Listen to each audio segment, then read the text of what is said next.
Thank you for joining us for the National Design Alliance Summit, Reimagine America's Schools, a blueprint for equity and opportunity. The events of 2020 will have lasting consequences for every aspect of our society, including the physical environments that we inhabit, our homes, neighborhoods, cities, and schools. Many issues from the pandemic will drive change, but by far the most important issue is the essential need to address racial inequality in our schools and neighborhoods.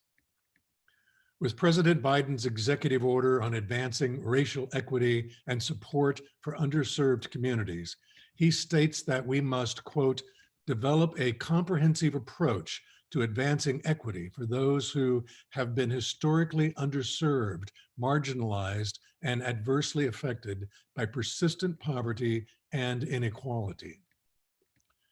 To support the national effort to improve public education, and in response to the formidable challenges of 2020, we must develop a comprehensive approach to advancing equity and leveraging every resource to strengthen schools and strengthen their neighborhoods.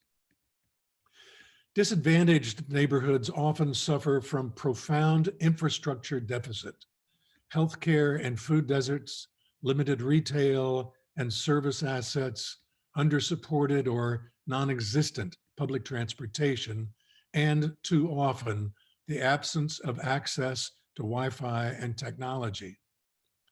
The physical and virtual infrastructure fabric that knits our neighborhoods together is often torn or non-existent, and the neighborhood is less able to support the education of their youth. There is a window of opportunity waiting for many communities after the pandemic. Before COVID-19, communities were spending $50 billion a year on school infrastructure, modernization, renovation, new construction, historically high numbers. And just 2 months ago, in the middle of the pandemic, US school districts passed over $57 billion in additional school construction bond issues. But current funding methods leave many communities out because public dollars aren't necessarily distributed on the basis of the greatest need. The Biden-Harris administration will almost certainly provide infrastructure support for communities to stimulate economic recovery. Might school and community infrastructure in disadvantaged communities be included, quote, as a part of a comprehensive approach to advancing equity?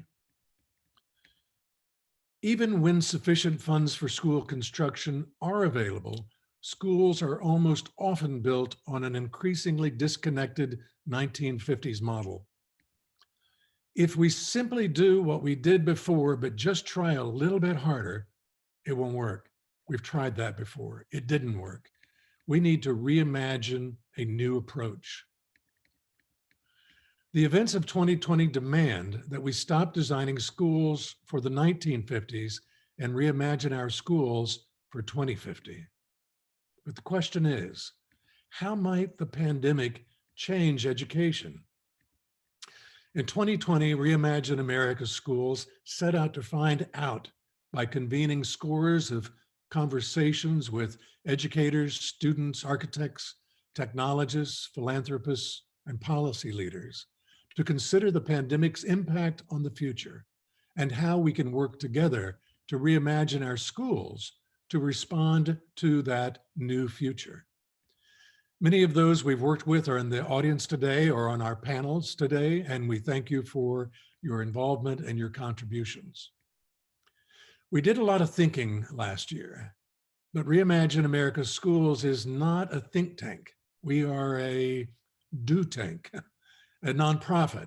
We are practitioners. We assemble teams of the best of the nation's architects and roll up our sleeves and work with educators and communities across the country to help them discover a new vision for their schools through the tools of design and design thinking. Relevancy and actionable strategies leading to sustainable change are central and essential to our work. The old saying, form follows function, guided our work this year and last.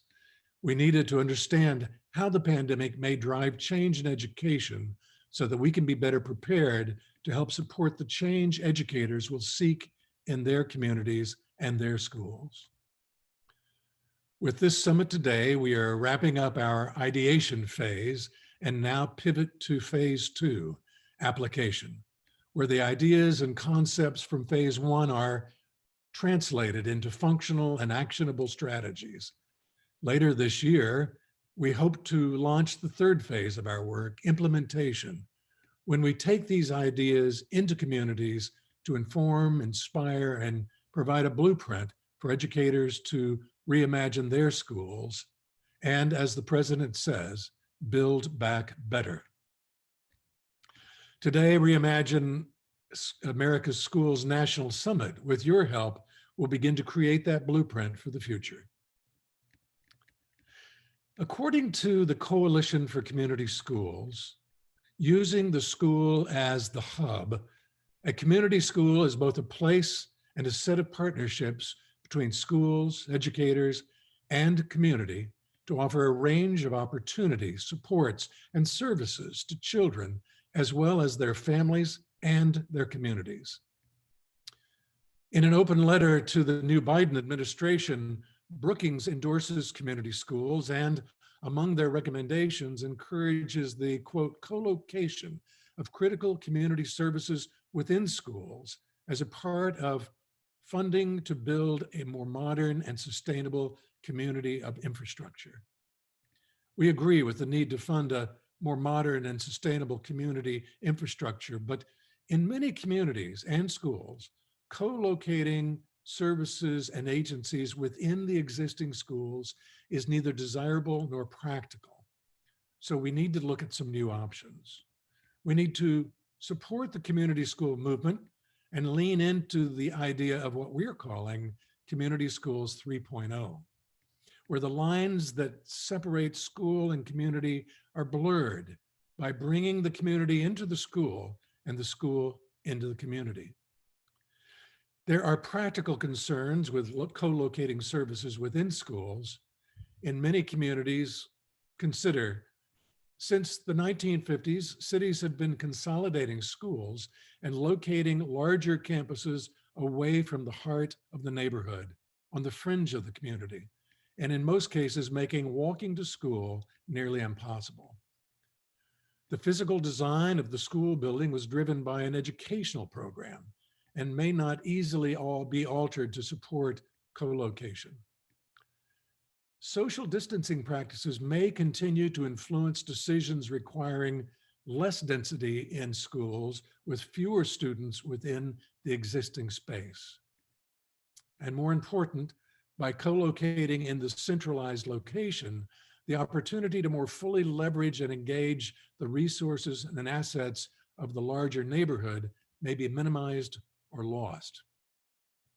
Instead, we should think about the traditional school building as the central hub, linking a continuum of smaller physical and virtual learning spaces throughout the community, creating deeper connections, creating hyper-local learning sites that are walkable and that distribute services, programs, and support throughout the neighborhood.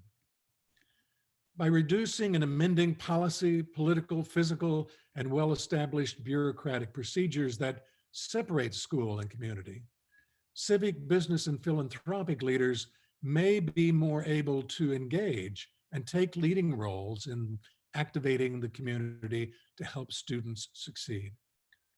There may be more opportunities for mayors to redirect and repurpose existing public resources in support of the community school and the community that surrounds it. And by being more fully integrated into the fabric of the community, the profile of the community school is elevated and may activate civic and social groups, churches, youth service agencies, libraries, and other community organizations to more actively engage in a community-wide strategy to support student learning and achievement. And for those members of the neighborhood who may not feel comfortable or welcome in the more traditional institutional school building, or may not have access because of its remote location. May be more at ease in the repurposed drugstore around the corner that closed last year, or the library, the Y, the basement of her local church, all made part of a connected continuum of learning and engagement. Just as a child can't learn as well if she comes to school hungry, students can't succeed as well if they are denied the resources, assets, and services and support of a healthy, thriving neighborhood. To more fully support the core mission of Community Schools 3.0, we must invest in the physical and virtual infrastructure of the neighborhood, and the cities should adopt the concept of the 20-minute neighborhood. What is the 20-minute neighborhood? It's all about living locally, giving residents the ability to meet most of their everyday needs within a 20-minute walk or local public transport trip from their home. This is the role for mayors and governors, the federal government, nonprofits, and philanthropic leaders. Incentives can be introduced for businesses and services and industries to invest in targeted neighborhoods. Federal economic stimulus dollars can be directed into these high-need communities to support infrastructure that can create better bones and a more sustainable neighborhood. And we can tap existing programs like Promise Neighborhoods that can help drive resources and a new vision for these communities. A final but essential piece for next generation community schools, Community Schools 3.0, is to build a dynamic collaboration between technology, design, education, and city planning to create an integrated technology strategy which connects the hub and the spokes, learning spaces, learners, teachers, and the entire 20-minute neighborhood, thereby broadening the access and opportunity for students, their families, and their neighbors. Reimagine America's Schools has worked to leverage school construction investments to drive adoption of programs in STEM and STEAM, maker learning, and other active learning strategies. Our work with Remake Learning and Greg Baer in Pittsburgh and Emily McCain at Citizen Schools has helped us focus on practical, implementable strategies.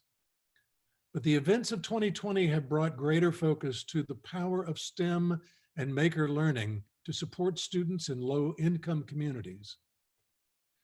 Students in well-resourced neighborhoods have access to an abundance of extracurricular STEM, STEAM, and maker-centered learning and career pathway opportunities. But these opportunities may be closed to students in low-income communities whose families may lack the necessary financial means, transportation, information, or community support networks. By actively including access to STEM and maker learning and building pipeline opportunities in the community schools, we can overcome these blocked pathways, build new pipelines, and open new opportunities for these future citizens. 5 pillars of building more equitable schools, Community Schools 3.0. Number 1, blur the lines between school and community by physically and virtually integrating the community school throughout the neighborhood. Number 2, embrace the concept of the 20-minute neighborhood by investing in the resources, assets, services, and support that make up a healthy, thriving community. 3, create integrated technology strategies to connect the entire 20-minute neighborhood and thereby ever broadening access and opportunity for students, their families, and their neighbors. 4, encourage active learning as an enrichment to traditional classroom learning and create a pipeline for low-income students to pursue STEM, STEAM, maker learning opportunities to overcome blocked pathways. Seek and engage city, state, and federal participation to supplement education leadership and educational funding to reach, quote, a comprehensive approach to advancing equity. To build on the recommendations of Reimagine America's Schools and create context for this topic, I'm really pleased to introduce Tony Smith and Ted Landsmark. Tony is the former Illinois State Superintendent of Education, president and founder of Wise People, LLC. Ted Landsmark is distinguished professor, executive director of the Dukakis Center at Northeastern University. We look forward to your comments, and the floor is yours. Well, good afternoon, and thanks, Ron. I need to start with some news that came across the wires first thing this morning here in Massachusetts that I found both disappointing and startling at the same time. In Boston, we like to think of ourselves as being a center of medical service and research. And our governor is a former healthcare executive. And so we felt that we are really in good hands when it comes to responding to COVID and all of the medical challenges that have been raised by it. And yet, first thing this morning, the news broke that Massachusetts has been allocated 300,000 doses of the COVID vaccine. Only 80,000 of them up to now have actually been administered. And of that 80,000 number, only 3% has been administered to people of color. This is shocking in light of the disproportionately negative impact that COVID is having on communities of color, and in light of the kinds of inequities that we've seen that have come out around access to not just healthcare, but educational resources and a range of other support services.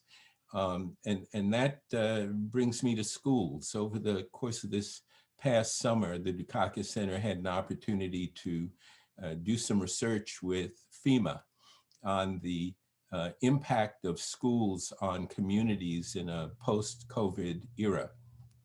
And through that research, I found, somewhat to my surprise, that school facilities and the staffing are much more central to the survival and recovery of our communities than many of us had ever suspected.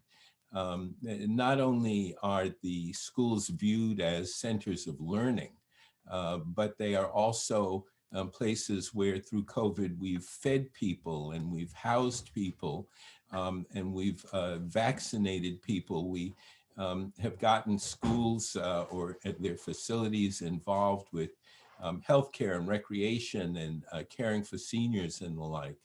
And so given that we know that there will be funds spent on infrastructure improvements and renovation and restoration, it does seem to me that we're at a point, a tipping point. We're on the cusp where it is essential if we're going to achieve a level of racial equity and social justice in this country, that we become very, very rabid advocates for rethinking the way we use our school facilities and investing in them in a very different way. And Tony and I have talked about it. And Tony, why don't you pick up with some of the thoughts and actions that you've been able to take?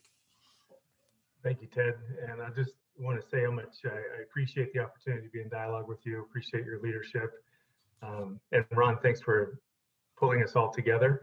I think I didn't know, Ted, about the data that you just shared, but I do think one thing I was going to open with today is that Toni Morrison says that canon building is empire building. That what in fact we teach and how it's built and constructed builds a message and sends a message, and it is about power. And that the underpinnings of white dominant culture and the framing of the way schools and learning has been built, I think stands to be interrupted, and that we have to gather and think different, and that the Community Schools 3.0 is really about, I think, authentic human belonging and equitable design. And so many people for their entire careers that are on this gathering and that we've been thinking together and doing work in community. It is, I think, time to move past this idea that the institution is the holder of all the knowledge and that everything outside is less than somehow. I think this idea that learning is happening all the time in neuroscience, all of the things that were being brought into our consciousness now about how humans learn and are in relationship, and that learning is contested all the time, and that it's happening everywhere all the time, I think is a really important topic that we need to take on. I think so much of what's happening and the different angles that we've been at this, that pushing to the middle of the conversation, this deeper humanizing and understanding that knowledge, information, and belongingness is something that we all have to contribute to, and that fundamentally in the United States, we have to uproot white supremacy and understand that the development of a more engaged and healthy democracy requires a different kind of schooling experience, and that honestly is community schooling and digging deeper into the histories and the presencing of those different stories is different work. And I think that's where some of the conversations you and I have had and picking up today, like this teeing up in these different strands. So from your perspective and where you've been, what do you think this moment suggests for these conversations? What's possible next? Well, it's my sense that the design and the implementation of really a different way of thinking of schools as learning centers needs to be really front and center as we move forward with this infrastructure investment. What we found is that schools can be communication centers, and in fact are, that particularly in communities of color that have been cut off really from internet service that would enable our students to learn better. We found under COVID that the spottiness of internet service has been really problematic, and that many of our kids are going to lose a year of learning, and that the school facility can be a place where hotspots exist and where students can continue to learn, even if they're not sitting in a traditional classroom. And we've known for a while that matters of health and wellness can be managed through our school facilities when there are potential national disasters, hurricanes and the like. The school becomes the center for housing and for caring for seniors and the elderly. And I think our whole concept, the way we conceptualize what facilities are, needs to be changed. And we are at that moment, rather like the beginning of the New Deal in the 30s, where there's an opportunity where investment in new facilities can match what we recognize as a new need, particularly a need driven around the use of new technologies to just transform the way facilities really serve their wider communities. And you've done that. You should talk a bit about some of the work that you've done. Well, I think that, thank you, the deeper ecology idea that there's a connectedness, and that the place called school is a nice opportunity to consolidate learning and build connections and really use the public infrastructure for the common good. So in Oakland, obviously, we did a lot of that work in Emeryville and San Francisco, tried to pass some state policy in Illinois to invigorate this sense of community health and well-being through partnerships and working with county health providers, and thinking about the purpose, which is the health and wellness of children and their families, and how do we work across institutions with that sensibility from an ecological perspective. I think that's where we need to start moving forward. And I do want to continue to problematize this idea of learning loss. I think it's a little bit of a dog whistle of white entitlement. Like there's the formal preparation of knowing and doing in some academic fields, but what counts as learning and who decides is intensely contested terrain. And I think we need to keep this idea that parents, families, and community they have value already and know and understand how to do meaningful things, and that the institution itself does have some value both as a place and as content, but it's about human relationship. And I think that recentering around this deep humanity, and that to me is about the 3.0 notion that actually gets us to realize the aspiration of democracy. And we've been really fortunate in the last week to have voices raise up and say it's time to move to the next chapter of what's possible in the aspiration of democracy and to go up the hill. So I think where we're sitting today, the gathering, the opportunity, integrated student supports, high quality teaching, connectivity, expanded learning, a much more rich notion of where learning happens, which is everywhere all the time, and how that connects, and how we're integrating parent, family, community, and learning how to collaborate together. Karen Mapp is brilliant and has kind of created this way of talking about we all have to learn how to be together in leadership. It's not a fixed amount of leadership in the hierarchy. It's actually a much more networked and thoughtful way of being together around the well-being of our communities. And so that's really what I see today, is like this next step of how do we get into it, see where the limitations are, see where policy has privileged some at the expense of others, and start moving that discourse around community schooling, community learning, and really the 3.0 notion. Yeah, and I would just add that as I look at where the participants in today's conversation are from, I see folks from Johns Island in South Carolina, close to where I have a home. I see friends from the West Coast, from Texas, from New England, from Pittsburgh, from across the country. It's certainly my hope that this conversation will lead to a tremendous amount of networking among those of us who see the issues and see the possibilities of using our educational facilities as real family centers, health centers, community centers that operate 12, 14, 18 hours a day to make it possible for us to learn from and communicate with each other, and also to bring together the real leaders in our communities, the parents, the teachers, the healthcare givers, the public safety people, the children, in a way where there's a shared process of participating in developing new facilities and renovating old ones in ways that serve communities in ways that we've kind of fallen backwards into through COVID, but which we can now plan ahead for and develop some real strategies to change the way we think about our facilities and education and the way we use them. I think you're right. And just the amazing folks that have gathered here today and that are out in the community across the country doing this work and trying to pull together. I think this is a movement for a much healthier and more humane approach to the learning environments that we build.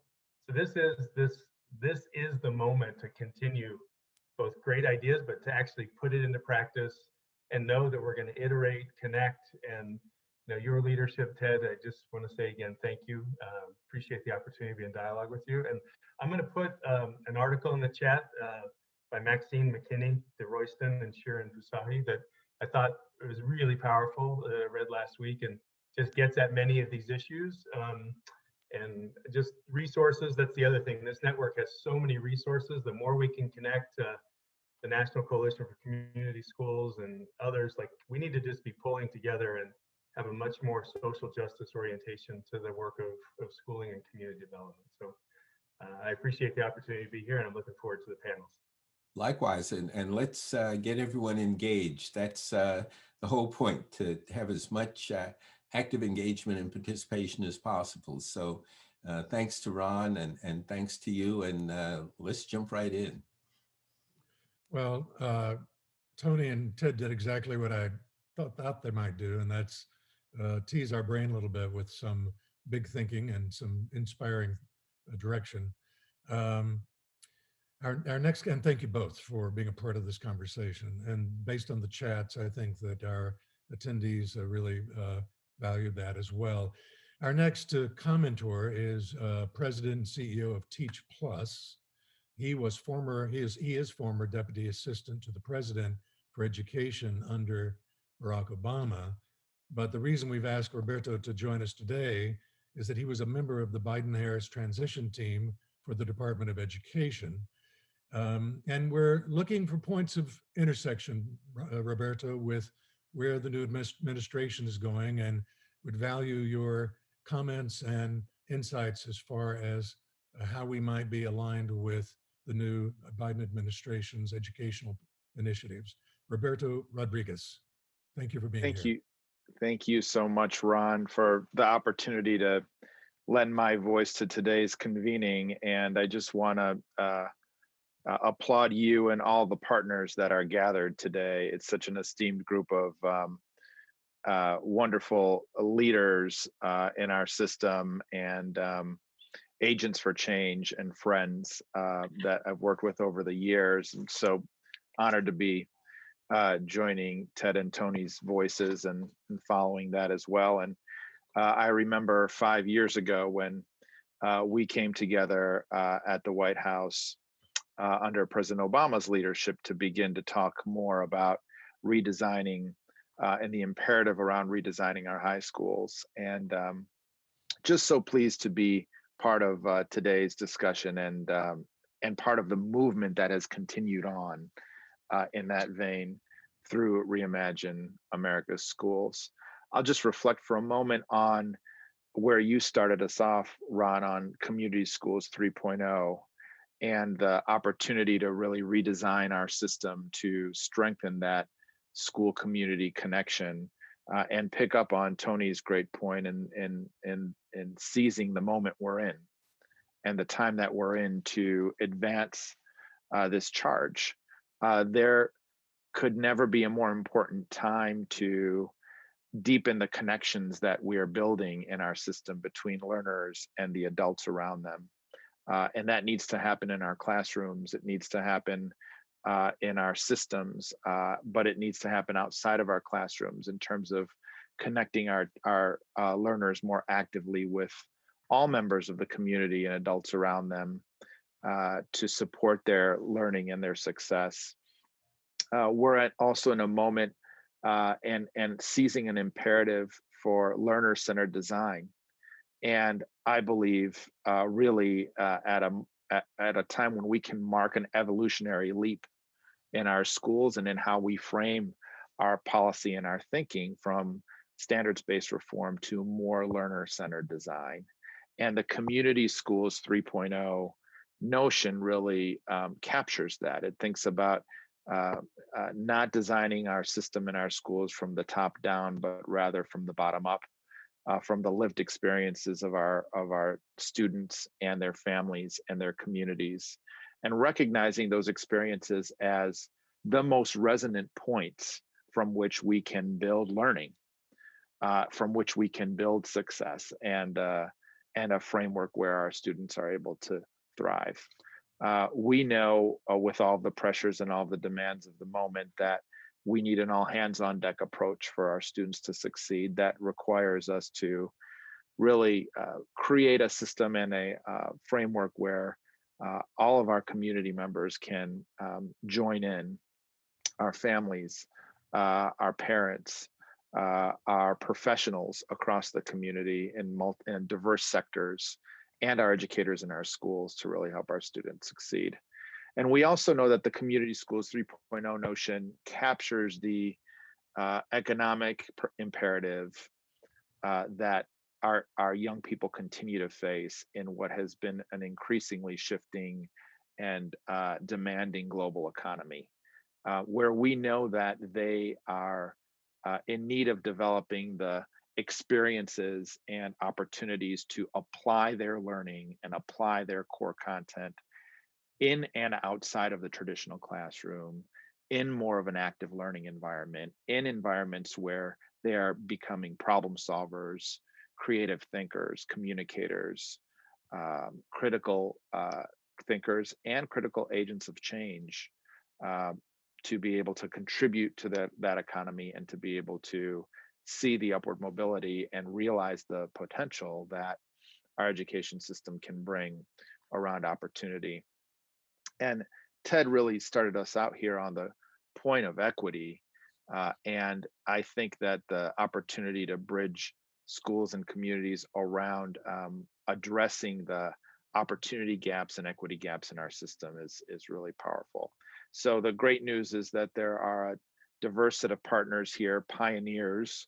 I think many of the folks we'll hear from today, pioneers in school redesign, have been thinking about reimagining our spaces, reimagining our methods and designs for learning, for supporting our students and giving them greater agency in that learning, and leaders that have marshaled the will in their communities, in their states, in their school districts to this end. So the message today, more than ever before, is that now is the time to advance this vision for the moment that we're in. We know that we've laid a foundation over the last 3 decades with common standards, with a strong accountability system, but we haven't turned the corner on delivering the learning experience, the level of depth of curriculum, and of application of knowledge. And we haven't connected to the innovation that can be driven from our classrooms. We have not created a system where we can harness the best ideas of our teachers and of our exceptional educators in that right. And we haven't given our community leaders and our families and our students the agency that they need to shape the next generation of change. The opportunity around learner-centered design and reimagining our schools to be more learner-centered from the bottom up, this can be that evolutionary leap that we need. The second point here is just, again, the twin pandemics that we are seeing, the inequities that have been laid bare both by our health pandemic, unprecedented, but also by the racial reckoning that we are seeing across our country that is driving us to the conversation we need to have about how we foster the principles that really make up the hallmark of our country. How do we think about knowledge and justice and equity and opportunity and pluralism in ways that begin in the classroom?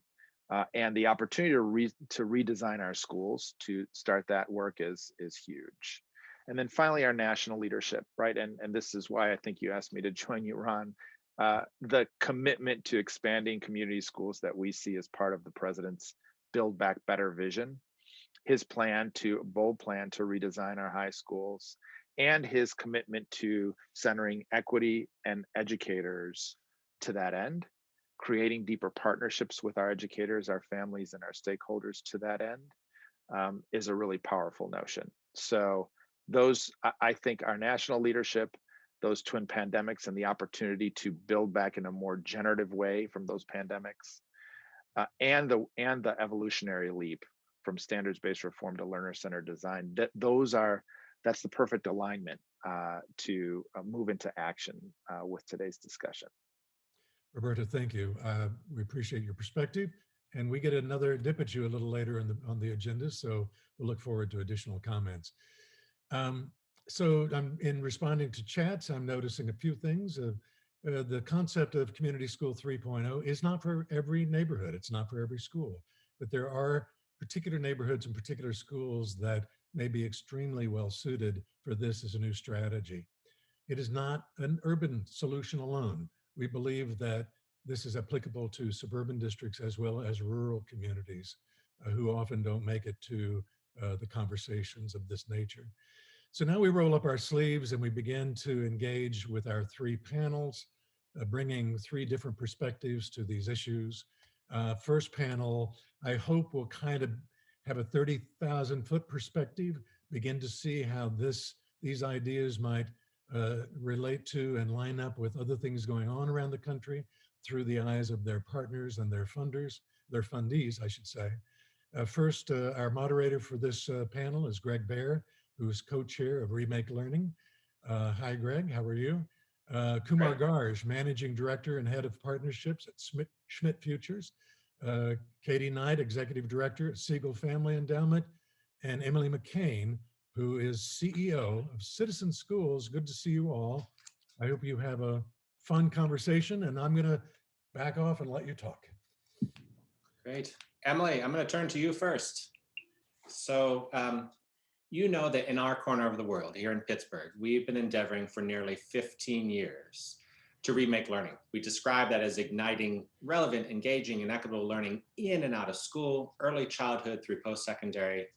And what that's meant during this pandemic has understandably shifted, focusing our attention on our preferred futures and really trying to wrestle with what justice and justice learning really mean, about why some methods work for some and not for others, about how relationships really, really, really matter. So what does it mean to remake tomorrow for our learners? You've been thinking a lot about these things, Emily, and we know we can't simply erase what public education has been, and yet we certainly can't go back to what was. So help us get on that path to realizing what we've heard from our speakers so far today. Where might we start? Thanks so much, Greg. First, I just want to thank Ron and everybody for inviting this incredible group together. I feel like I'm on with a bunch of friends around a table. I know I'm supposed to start at 30,000 feet. We work with students on the ground, so I'm going to take us in a nosedive and really think about what justice means. And I want to pick up on some themes that I heard from Tony, I heard from Ted, I heard from Roberto around the notion of justice as agency. And that means that we got to start with getting those closest to the problem up to the lectern to talk about what is and isn't working. And when I think about those closest to the problem, I think about students, and I think about parents, and I think about teachers. And one of the reasons that Ron and I have been so engaged over the last little while is that I think Citizen Schools can help bring that perspective to this entire conversation. And we need to think about, from the parent and the student perspective, what has been completely engaging about this moment and what has been completely disengaging about this moment. And what I would argue is that when I listen to our students, when I read the series, The Great Divide and the Boston Globe about student perspectives on this moment, they are missing a sense of connection, they're missing a sense of purpose, and they're missing a sense of belonging to a larger community, whether that's a community of learners, whether that's a community of leaders. So we've got to reestablish that, but in order to do that, we've got to get those voices to the table. I think this is also a moment, as we talk about justice, to think about redefining what we call the 3 R's. I would say arguably there are 4 R's of education. One is around relevance. Relevance has often been defined, as I think Tony said so brilliantly, by those who are in the white power structure. So how do we redefine relevance to be about what's relevant for kids? What motivates them? What gets them excited? How do we think about relationships, right? We know learning is social. We need relationships with peers. We need relationships with caring adults in our life who are going to begin to build the basis of our social network, who are going to help be advocates and sponsors for us as we move through the learning pipeline. We need to think about rigor, and we need to think about, how do we define rigor? Is that just understanding of content standards, or is that rigor about the ability to dive deeper into those things in which we're most passionate and giving kids the opportunity to do that? And then finally, I would say we need to think about responsibility, right? Whose responsibility is it to say what motivates you as a child, right? How do we give kids the agency to raise their hand and say, I want to be a problem solver in my community, and I want to do it through this lens. So that's the work that we've been tackling at Citizen Schools for a long time. And when we talk about kids engaging in STEM, we're not necessarily there to drill and kill on the standards. We're there to bring in the local engineer from their community and help them redesign an HVAC system in the basement of their school that creates taxpayer savings for their families. So how do we get them engaged in public problem solving? Feels really important. And then finally, I'd love to think about this notion of justice as redefining school from a singular building, and we've been talking about this through this whole conversation, to really a community of learning resources. And I want to share just one personal story, and then I want to share a story about what we've done at Citizen Schools around this. Personally, I grew up on a secondary school campus. And the reason that that was so meaningful for me is because I saw all of the different spaces on the learning campus, which probably had about a 20-minute radius, as places where I could ask questions, places where I could grow, right? It wasn't confined to one school building. It was confined to an arts center, a music center. There was a science center. There was a pond where we would take samples for lab experiments. And this notion that there are a set of assets that surround you as a child, which allow you to learn a variety of different things is really exciting. And the notion that you can belong to a series of different places besides your home and your school, that you have all of these additional areas in which to learn is really engaging for kids. And it reinforces the sense of belonging that is so important for student social emotional growth. So we've got to think about how we redefine the school environment to be really a community learning environment. And for rural schools, I've seen a lot about this in the chat.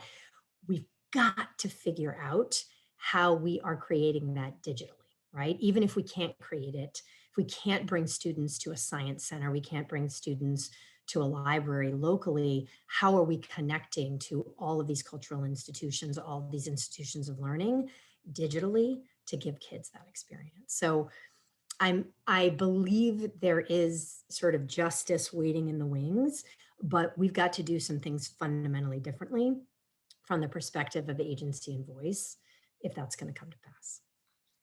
Emily, I appreciate so much of what you said. In Remake Learning's work with Knowledge Works, we try to imagine things that we want to bring into the world to accomplish the very tactical things that you described in the context of an important vision, right? Yeah. Like, what if schools had directors of relationships that really Yes. helped students build social capital and contribute to that sense of belonging? You know, Yeah. 10 years ago, a director of instructional innovation was a new thing in schools. Why not have directors of relationships? Or why not have community panels that work alongside school boards, that bring people in that for whatever reason aren't represented, don't feel like their voices aren't there, but are eager to engage in the conversation about what school could be? Are you stirring with some ideas of that sort? Yeah, always stirring with ideas of that sort. I mean, one thing that Citizen Schools has been able to do for schools is build an infrastructure around community engagement, right? So the one thing that schools always have told us is we need you to figure out how to recruit, train, support, and steward volunteers in the school building, because that's just something we don't have the power to do. And what's always been interesting to me about that is that I think if you ask kids about what has been the most meaningful experience you've had in school, it'll be those moments where they have caring adults who are coming into the classroom and helping them make sense of what they're learning and the real world applications of what they're learning, right? I remember my field trips best from when I was a kid. When we talk to our students, you know, they're not talking about this unbelievable fun they're having in math class. They're talking about meeting an engineer. They're talking about meeting a scientist and finally having a sense of how algebra is used in the real world. And so I think what we've got to help schools think about is like, what is the priority for your kids? What are the inputs that are unlocking the outputs and the outcomes that we all seek, families, teachers, district leaders, we all seek for our kids? And how are we investing in those? I think a head of relationships could be really helpful, but I think an infrastructure to support and match caring adults with students and to think about ways in which that is woven directly into the curriculum would be incredibly helpful.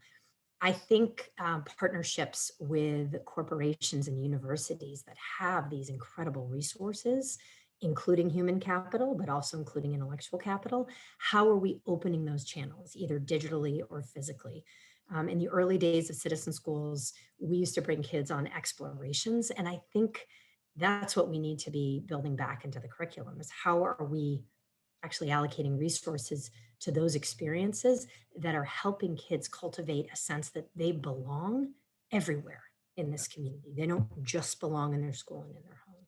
So as So we think about relationships and a belonging, Emily, you mentioned the word infrastructure. If I may, I want to turn to Katie, right? yeah. Because Katie, you think so much about the infrastructure that's going to help us pull off learning futures that Emily and our previous speakers have described.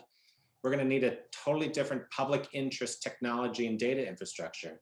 And so maybe especially for the school administrators, for the school board members, for the school architects that are listening today, what are the questions we need to be asking ourselves, Katie? And what are some examples, some bright spots to which we might look? Yeah, that's a great question. And I think so much of what Em has said is directly related to this notion of building out not just physical infrastructure, but the human and relational infrastructure that we need. And so first, I would say that we should be thinking about, where is the human capital in your community? Where are the people who can help you teach and learn alongside students, make that real world connection and do the things that teachers need help doing. I think we've spent a long time in sort of traditional education focusing on the concept that the teacher needs to know everything, be everywhere, monitoring everything. And that's really impossible for any human being, much less one who's standing in front of an overcrowded room, or in our current context, maybe standing in front of a room with some students in it physically and some of them online and some of them maybe going to tune in later. And so how do we, think differently about the relationships we can create for teachers to have the sort of support that will allow them to connect with students and connect those students to the community and to the sort of real world that they need to see. But I think in the physical sense, infrastructure, just the school building, of course, is an important piece of infrastructure that should not just be serving the student as learner and should not just be serving as a place to go during the day and then leave and it shuts down and it's empty, right? I think when I used to volunteer in schools, I remember so often you go up to a school building and you don't even know which entrance to use because so many of them are closed.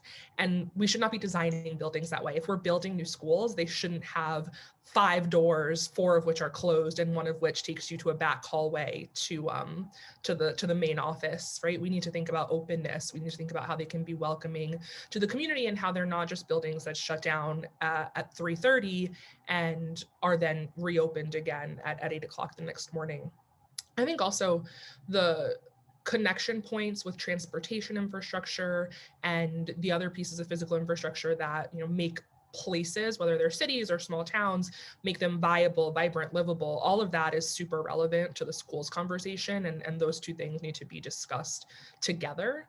And then the last piece I'll say is the technology infrastructure. The pandemic has made it incredibly obvious, if it wasn't obvious already, that the schools themselves and also individual students and their families and their homes lack the access, not just to the high-speed internet, though I think if anyone would argue against looking at broadband as a utility after this past year, I really wonder why, but also the devices and the know-how to connect those devices and to get online and use them.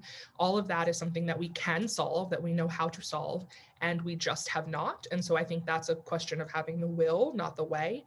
And that is a piece of infrastructure that I think if we're going to unlock the potential of a lot of what we've been talking about today, we need to get very serious about, because I've seen in the chat even, a few comments about how much of this work that we're talking about has been ongoing. We've been trying these things for so long.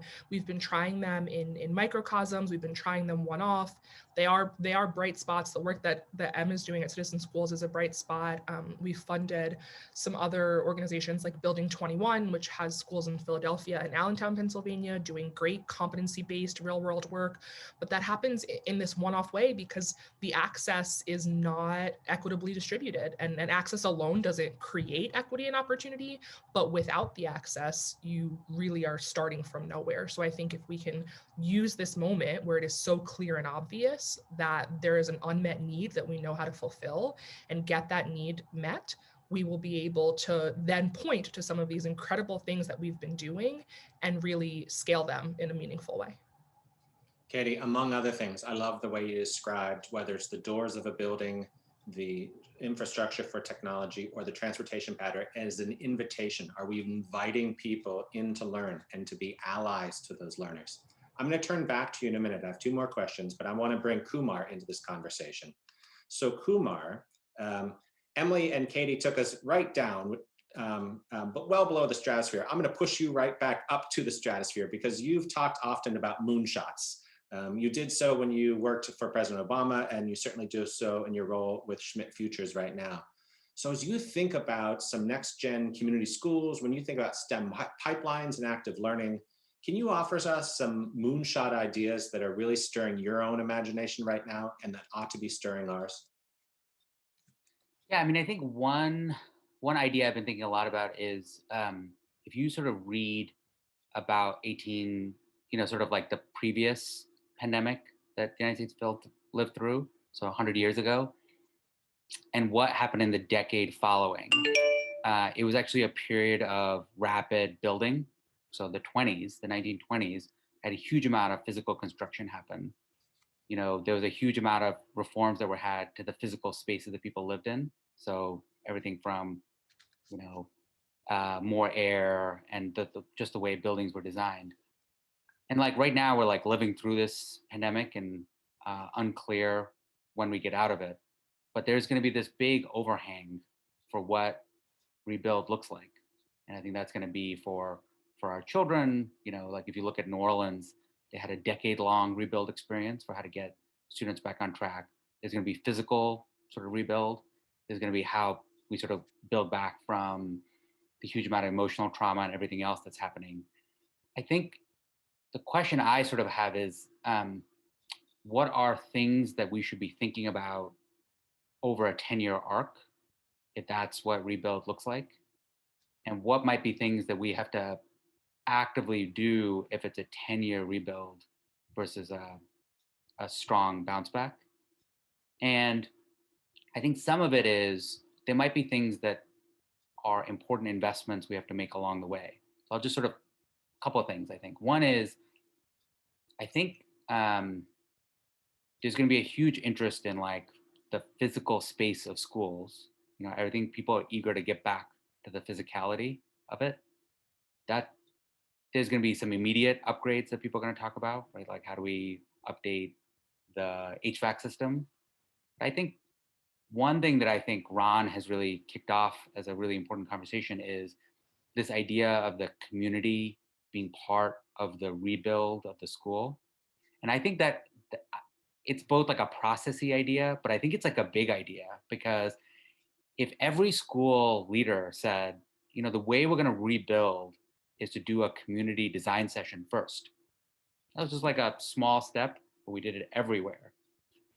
So we said, we're going to have a community meeting. We're going to talk about our rebuild plan physically. So I could tell you in DC, very few parents are being included in what's going to be the rebuild plan for the physical building on even basic things. But let's say this was like an actual thing that people at a broad level sort of committed to. I think you could include students. I think you include community members. You can include a lot of people. And I think the reason why that's powerful is, I think it brings everybody back into this larger conversation, and we can all have something to share. But I also think there's a lot of dimensions to what people are missing from the physicality of the spaces they want. So one is, I think, like, for example, public health.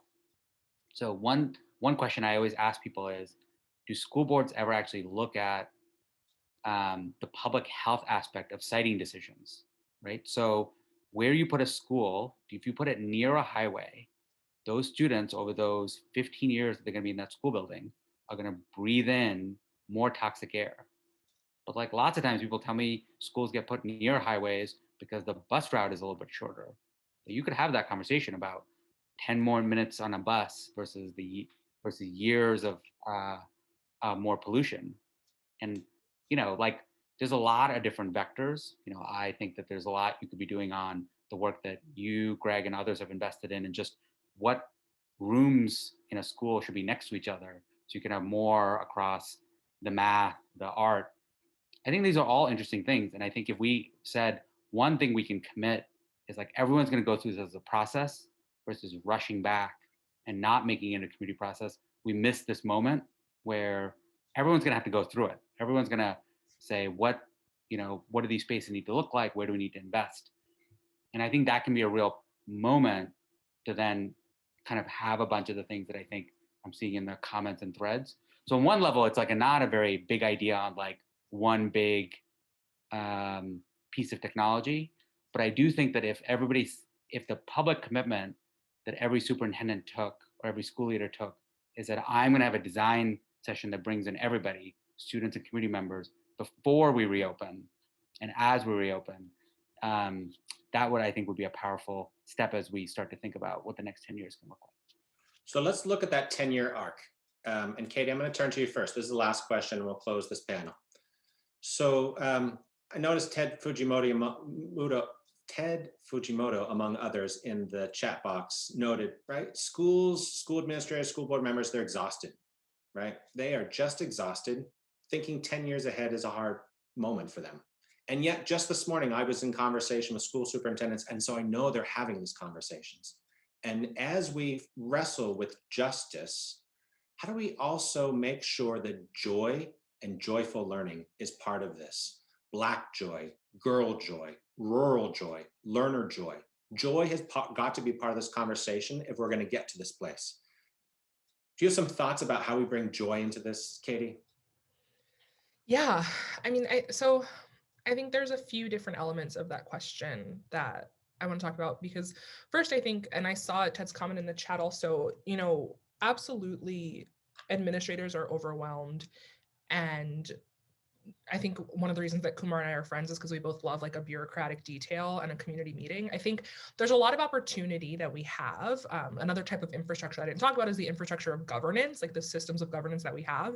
We have the opportunity to contribute to the design process, to everything that goes on in our local communities in a meaningful way through our system of governance. And I think for people, even beyond this incredible group of 300 people that obviously care deeply about this, but for us to evangelize that message that if you care as an individual about what's happening in your local school, in your district, there are opportunities for you to weigh in. And it doesn't always have to be about this is a complaint or a problem, which I think is so often the tone that a school board meeting or a district meeting takes, but you can come to offer support and help. And I think we have a strong emphasis right now at SFE on trying to increase the ways that elected and appointed officials have access to expertise, and that expertise comes in many different forms. And so I think that's just one piece that I wanted to mention that I think could help go a long way, right? I think administrators and school leaders, they need support, and that is both moral support and actual physical support and showing up and sort of offering your assistance in different ways, and that we can perhaps also work on how to design means for that assistance to be sort of consolidated and made useful in a meaningful way. On the question of joy, I think it's funny that Em mentioned rigor earlier, because a friend of mine, Diane Levitt at Cornell Tech, talks about the best instruction happening at the intersection of rigor and joy. And I think we need to, as Em said, really think about what rigor means to us, think about how we want to define the standards and the sort of baseline and the above and beyond for students for what they're learning and what they need to know, but then also to see how we can reflect students' selves back to them. I think joy on a personal level for me comes from seeing myself, my interests, reflected in what I'm looking at, what I'm engaging with. And that does not happen often enough for young people. And I think with the access to resources that we have, thanks to sort of the internet and the sort of free flow of information, we can do more to find the people and the materials that reflect students back to them. We can ask students, what is it that you like to engage with when we're not in school? What are the games that you like, the books that you like? And I think we can think differently about what we value. So I had a very traditional formal education where high value was placed on the classic works of literature that are, defined by a certain culture, and rarely was I asked, well, what would it look like for you to read something that you enjoyed, that felt like it was relevant to you? And so I think we need to think about how we change the value that we place on the materials that we're putting in front of students, and value work that comes from underrepresented communities more and provide students greater access to it. Thank you, Katie. I see Ron has appeared. Kumar or Emily, do you have any parting comments? I just think it's a powerhouse group that Ron has assembled, and I hope people stay engaged in next steps. I will tell you, Greg, that this panel brought me great joy. Thank you. Thank you. I'm getting some notes about inclusion, and I'm reminded when I was on the school board back in Oklahoma City for 10 years, we used to say, well, it goes without saying that we're here to support student learning. But then we began to realize, well, maybe we should be saying that more and not just goes without saying. It goes without saying that inclusion of the community is an essential and necessary ingredient to the right kinds of outcomes. And so we haven't talked about that enough, but it is an essential part of any process. Our next panel is going to be getting into inclusion, among other things. We'll be getting into some of the details of what the Community School 3.0 might look like, some of the other kinds of strategies of how we can provide social safety nets and support for these communities and these students. I'm very happy to introduce the panel. Ashley Bryan Flores is in Dallas. She's Senior Director, Child Poverty Action Lab. She's also a co-board member with me on the National Design Alliance. Celine Coggins is the Executive Director of Grantmakers in Education. Steve Bingler is an architect, founder and CEO of Concordia. And Steve, when you talk about New Orleans, there's the guy who was behind the whole thing. So we look forward to hearing about your New Orleans stories, Steve. Imani Day is an architect at Gensler in Detroit. Elena Silva is Director of Pre-K through 12 at New America. Joshua Elder, my partner in crime on moderating this year, as Director of Grants Management at Siegel Family Endowment. Stephanie Santuso, Director of Strategic Initiatives, Citizen Schools, Makers and Mentors Network. It's a great panel. We look forward to hearing your comments. Ashley, are you there? Take it away. Looks like Ashley doesn't have, no, she's not sure why she's not in. Are you in, Ashley? There's Josh, there's Imani, hi Imani, Steve, Mark, Ashley's not in. All right, we're going to draw straws to see who the facilitator will be. Well, let's go ahead. Ashley Flores. Sorry about that, Ron. I'm not sure. Well, it's a long ways. It's a long ways to Dallas. And there's Stephanie. So I'll turn it over to you and look forward to your conversation. Thank you. Great. Thanks, Ron. And welcome to our panelists. We will jump right to it. During his opening remarks, Ron described Community Schools 3.0 as a blurring of lines between schools and their communities. He also described the idea as a hub and spoke model to more fully leverage the many assets that exist in a neighborhood. So our first question, that's a big one, is what do these Community Schools 3.0 look like in practice, and how are they different from our past concepts of community schools? And I'd love to start with Steve, if you don't mind kicking us off, and then I'll open it up to the other panelists to chime in on what they imagine Community Schools 3.0 should look like. Okay, well, I'm so happy to start this conversation, because I think often we think about what a school looks like as a physical thing. And I'm an architect, so I'm guilty of that. I have an edifice complex. That's what I do for a living. is how to make buildings. But I think it's important for us to back up and realize that the schools that we build are really a manifestation of a lot of other things. And sometimes you've heard form follows function, but when you really cut to the chase, it's form follows power. So I really appreciate some of the earlier conversations from Ted and Tony about power and about where power resides. And I think there's a reason, for example, why most of our school buildings have the same floor plan as our prisons. And I think we have to question that. And I think we have to wonder what was the process and what was the process of power that we went through to get to that outcome. But because our task here is to deal with this overwhelming question of equity, I want to turn to the most powerful source of knowledge about equity, who is Dr. Martin Luther King, who said that power is love. Power is love. And so that's why I really was enjoying this conversation about joy, because I would love to take joy to another level, or take this conversation to another level and say, at the end of the day, our schools need to be about love. And also Dr. King said it so eloquently in his whole notion of the beloved community.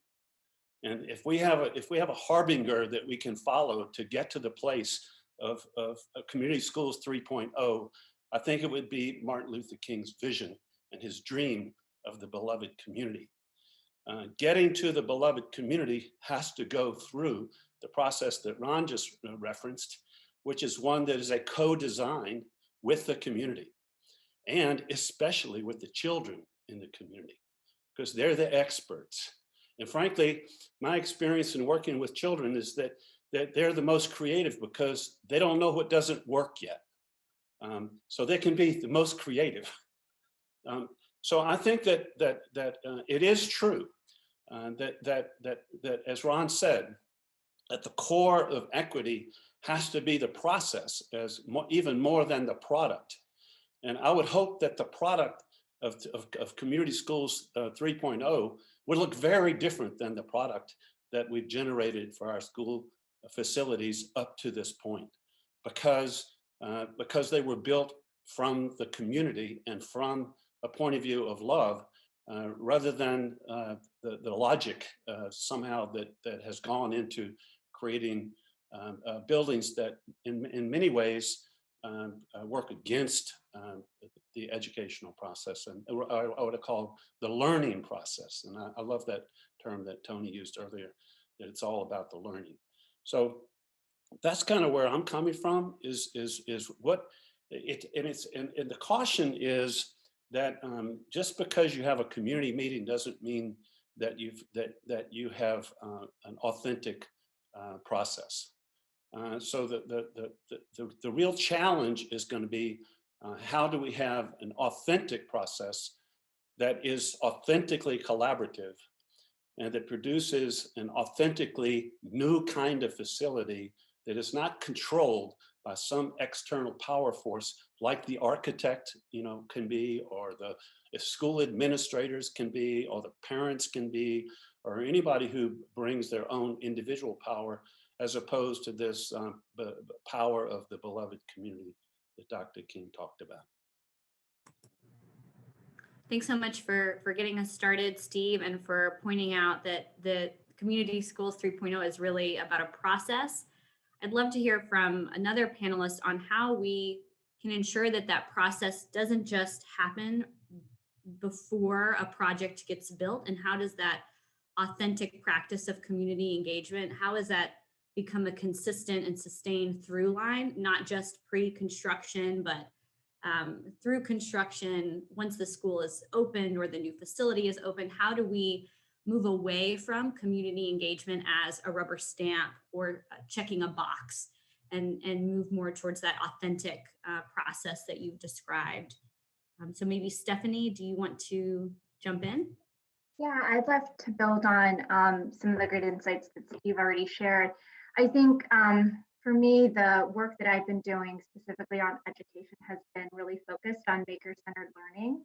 And so much of what maker-centered learning is about is also about engaging students in the challenges and issues and topics in the community that they care about, and really enabling them to have the agency to not just wait until they get their high school diploma or their college degree, but showing them that they actually can participate as a community member today and now to help to solve some of these challenges. And I wanted to just, we've talked about the COVID-19 pandemic, and I think if there was ever a really front and center use case for the value of active learning and really engaging students in their community as students now, it's the response to the COVID-19 pandemic.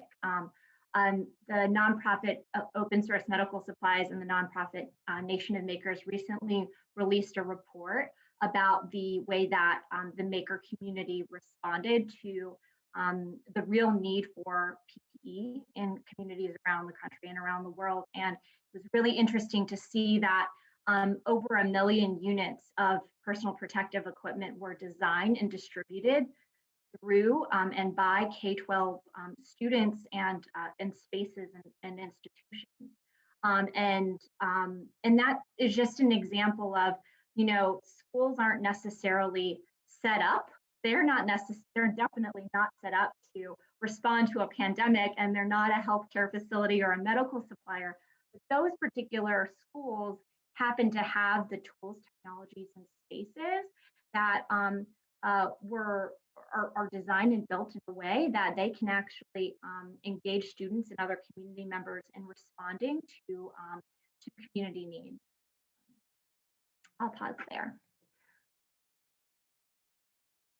Thanks, Stephanie. Josh, do you want to respond to what Stephanie has said, or build on Steve's comments about engaging students in this authentic process and putting the power in their hands and what that might look like in a school context? Yeah, no, definitely. Loved everything that Steve said and Stephanie, and being a former educator and now working in the philanthropy space, I just love the idea of making sure, there is community involvement, but I think oftentimes we do forget to bring it back down to the students who are the ones that are going to be directly impacted and affected by our decisions. And I think the way that Steve was describing and some of the work we've been thinking about as Equal Family Endowment is just when we think about how much of teaching and learning for a majority of families and students have not taken place inside an actual school building over this last year. It's been at home, it's been in the community, it's been in informal spaces. And as we are planning to probably return to what will be an in-person learning environment for a majority of students and families, how do you capitalize off of what has been working? And so understanding what the student experience has been, the family experience, what's worked for teachers that's been innovative, and having those conversations to help lead to a redesign process to be able to make what's been working stick, and then push and challenge the traditional norms of teaching and learning so people don't automatically default. I think one of the things that we've really enjoyed when we've started thinking about our infrastructure approach and this multidimensional aspect of it, looking at the physical, digital, and social, is just challenging the notion of why the school and community have to be separate. Why can't the community actually be school? And I think that was such an important concept that came up in one of our previous discussions. And so how do you go about making that happen and bringing all stakeholders to the table to actually have a voice in that? And so hopefully we're not having this conversations 20 years down the line at Community Schools 4.0 and saying, okay, what did we learn? What didn't happen? How can we go back to the drawing board? Hopefully this time everyone sees that it's so important and that now is the time for change, especially what we've been going through and what the future is going to look like. And so excited to hear from others and those that are in the audience about how we can come together and partner and really push forth this idea to generate change. So Celine, from your perspective, what role does philanthropy play in helping to catalyze this new vision for Community Schools 3.0? Yeah, thank you so much for having me. So I'm with Grantmakers for Education. We're a network of almost 300 funders in the education space, and really focused right now on this question of how can we get ahead of some of these questions right now? How can we help to lead some stakeholder conversations, recognizing that school leaders, that district leaders are really in the middle of a triage situation. Funders have the flexibility to look ahead a little bit. So what we recently did at Grantmakers for Education is did a survey of our members, looked at kind of what's their big vision for the next stage of education. And really what we saw in here, I just want to highlight 3 things that are really kind of resonant with this conversation, and then one that's a little bit of a puzzle for us to be thinking about. Number one, the top issue that funders in our network are concerned with and really want to kind of double down on, both in changing their grant making practices and in supporting communities, is the issue of racial justice. That shows up as as resource equity being the top priority. So much of the conversation today has been about equitable distribution of resources. That is something that funders really have their eye on, are leaning into kind of the policy dimension of, and is really important right now. The other that I think is really interesting and connected to this conversation is racial justice as social justice movement building. So Emily talked about justice as agency. Ted's opening remarks about the racial disparity in vaccine distribution and how advocacy has to be a part of this work. I think funders in the education space are really seeing we need to connect to the larger community in the work we do in education. So that's number one, racial justice, and lots of interest there. Number 2 is social and emotional learning. This is a long-standing interest of funders, very much connects to the community schools movement. This is something that I think we see funders saying there's tremendous urgency, tremendous opportunity for systemic change right now, and a need for funders to really support the work that's happening in schools and communities and kind of putting their money where their mouth is. I'll say, to connect to the student piece and the joy piece, because I have not been able to be in schools that much this year, I rely a lot on my own students. I have 2 high schoolers. And on this point, I have a high schooler taking psychology for the first time. And she's been saying, like, every high school kid in America should take the class of psychology and understand how their mind works. It's a different dimension of social and emotional learning, but one that is particularly interesting to me because we talk about it all the time in my house. The third thing that I think is really important and connects to point 3 in Community Schools 3.0, Ron talked about, we're talking about both physical and virtual environments. And the conversation about virtual environment has been fairly minimal so far today. We saw tremendous funder interest in this question of what's the future of hybrid learning. And so there's a lot to work on there. And I think we see funders trying to kind of get out ahead of that conversation, collect information, think about strategic investments. And here I always want to put a plug on the notion. So Al Shanker, who was the head of the AFT for so long, the American Federation of Teachers, a real visionary leader, used to talk about a 4-day work week for teachers. Envision that. There are probably lots of teachers in America who would say, I would like to go into my classroom and be with my kids 4 days a week. And think about all the different things that could be happening on that 5th day. Maybe that's only appropriate for high schoolers. I know my high schoolers would like that to be the model for the students too.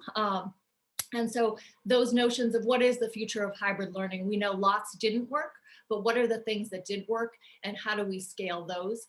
These are the things that funders are wrestling with. And then the last thing that I'll say that I think is an important puzzle for us to consider is where we see a real decrease in interest among funders are in core academic issues, changes to curriculum, assessment, anything that has to do with that. Even the topic that Tony brought up earlier of the history curriculum. That's something that funders are kind of staying away from, explicitly saying there are some potential downsides to being involved in that. And so in my mind, I think that's an important issue to raise. How do we make sure the academic remains a part of the puzzle and a priority, even as we think about school as a bigger thing than just the 4 walls of a school building. I'll stop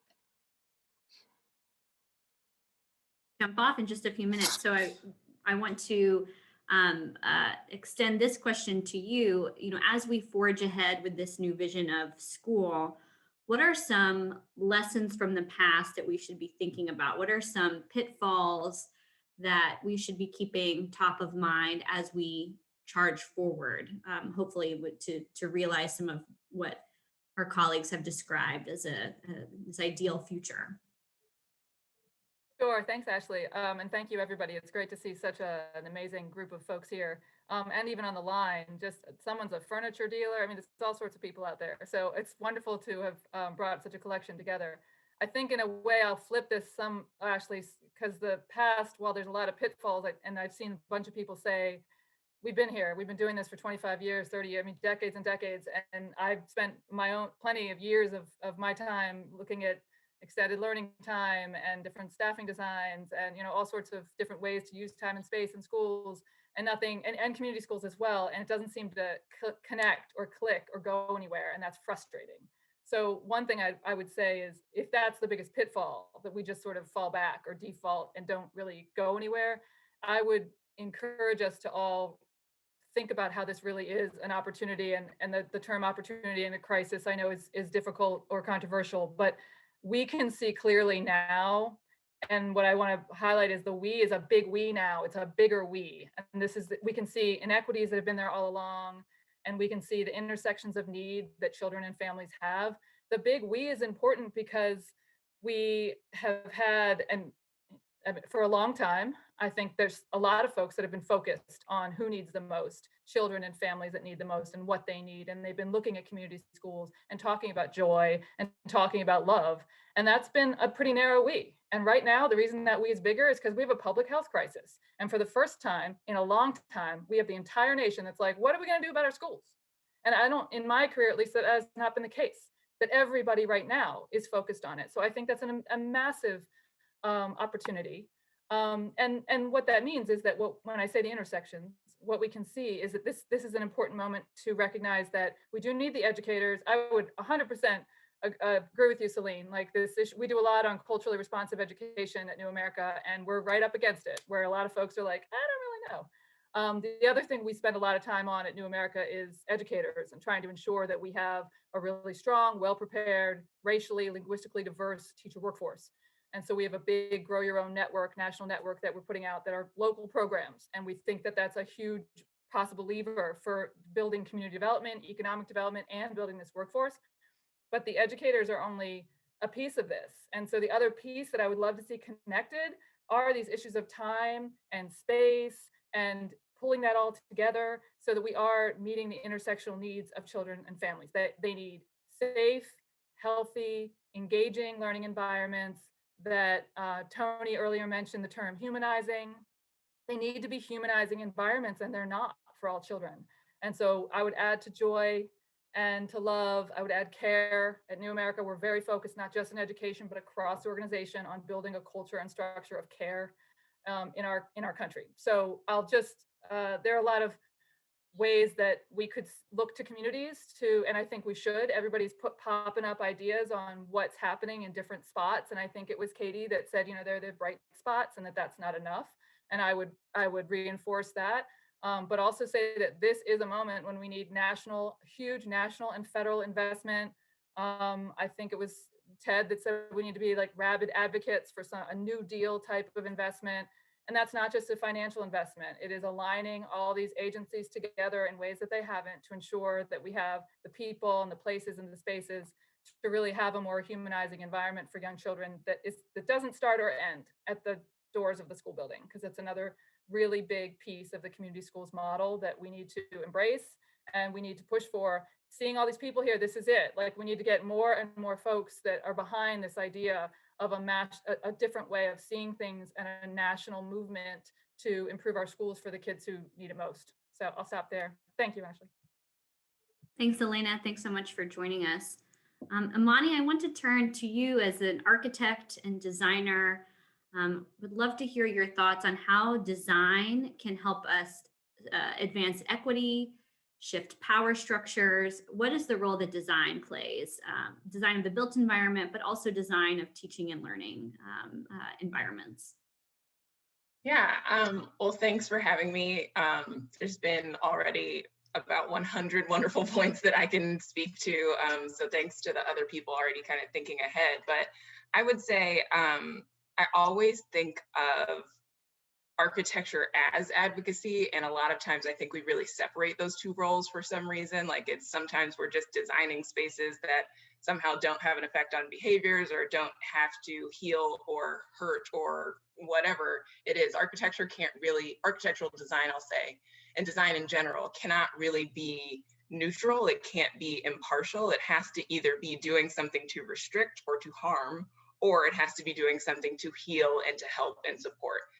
And so in our current spaces, we have to look and see what those spaces are doing. And I think in my experience, a lot of my educational work has been in rehabbing buildings, renovating really old Detroit buildings and structures.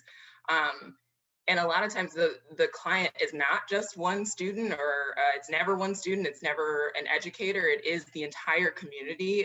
It's not always younger people, it's sometimes adult schooling, it's the community hub, it's almost everything. And so when we do a little bit of the thinking through what design justice looks like, what design equity looks like, it's just remembering this is not about only design, and actually design and equity happens at every scale. Like I'm happy to see some of the furniture vendors here. I'm happy to see all of the different types of designers starting to engage, because it's not just about like, I've heard some right before this panel is about where the entries are and all of those things, like whether the windows are large, and like some of those things are very important, but it's down to the seat that you're in, or how flexible your space can be, how many times you can morph all of that furniture in one room or one hallway into all of these different uses to support so many different types of learning. Because what I do know is that the future of design in educational spaces is radically flexible, it's radically just, it's thinking forward about emotional intelligence and behaviors. So it's not, I know a lot of times architects just really want things to look good, and the spaces around them are maybe sometimes less informed. So the spaces that I typically work with are post-war, pre-war. They're thinking more about defense, and it's kind of like the thought of how do we protect and actually respond to something. It's very reactive versus proactively thinking about how do we support people and human beings as opposed to forces up against the building or actual materials and so those sorts of things. So I think for every injustice or for every inequity, there is a space that reflects that behavior and supports that behavior. And what we have to start thinking about is what is the reverse of that? How do we make spaces that actually promote better behaviors that support students and communities and educators in a really different way? So that's what I know there's a lot of really physical implications of that. And I guess we could get into the nitty gritty. I could probably talk about that forever, but I think it's really just a mentality shift that the two roles are never going to be different, especially virtually. Like we have to think about, like graphic designers have to be thinking carefully about equity and what happens when we're now virtually designing. Every type of design has to be a force of advocacy, and there's really no room for people to be like against that anymore, or resisting that in any way. Money. I know we are coming up on time, so I expect to see Ron's face soon, but one closing question to all of the panelists that if we could do in kind of a rapid response format. All the folks on this that are participating in the summit are fired up by the conversation, but then we'll go back to their day jobs in 30 minutes and will be consumed by email and other things. So what charge do you issue to this group, or what next step should or could folks be thinking about taking in the context of their day-to-day work to help us advance this vision that we've been talking about today? I'll jump in and say that I think the most important thing to advance this conversation is the point about process. And I think there have been some questions raised about what are the roles of all of the participants in that process. I will tell you that when we did the recovery plan for New Orleans after Hurricane Katrina, there were two processes before that planning process that failed.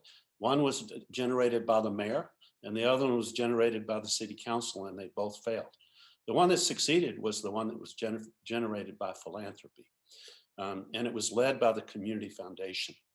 I think it's a really important role that philanthropy can play, is to fund this convening process. Philanthropy is the great conveners, right? And so I think that that's the first step that we have to figure out. How do we get authentic convening?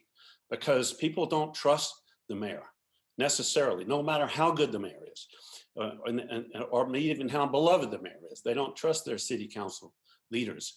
And so you can have a process that starts with distrust, because it will fail. So I will say that I think the next step is for us to have a conversation about what are the roles and responsibilities of all the people that are in this conversation today, about what could each one of us do, step one, step two. And I know Ron's already worked on this, okay, so I'm not trying to get ahead, of Ron, because Ron's already ahead of everybody else anyway. And so, but that's my thought, is that this notion about it's easy to talk about joy, it's easy to talk about love, but when you cut to the chase, how do you make it happen? And I think, Ron, we'll just depend on you to come up with the answer for that one. I agree with that, and I saw in the comments in the chat that Lucy Gray mentioned philanthropic, entities should be funding things that come from communities, not philanthropic ideas. And so, I will say, I put in a plug for, I see more and more of that happening. And then the only charge that I'll add is, I think our communities have been really frayed by school closures and the debates around going back to school. I think the best thing we could be doing right now is advocating for vaccines for teachers, allowing us to take those steps back into a safe classroom, and move toward the future, where there are places like Chicago right now that are just kind of coming apart at the seams over the school reopening challenges. And so I'm hopeful that we can all start advocating for vaccination for teachers. Right. So I'll add one more thing, and that is that words matter, and one more word to put on the table is trust. How do we get trust?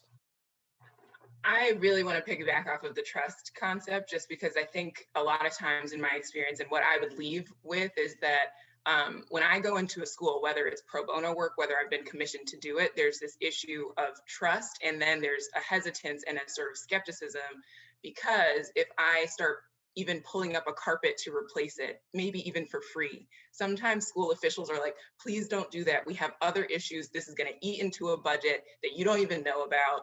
And then we won't be able to fund this other issue, and the funding and the trusting. There's so much anxiety that comes with trying to physically change a building.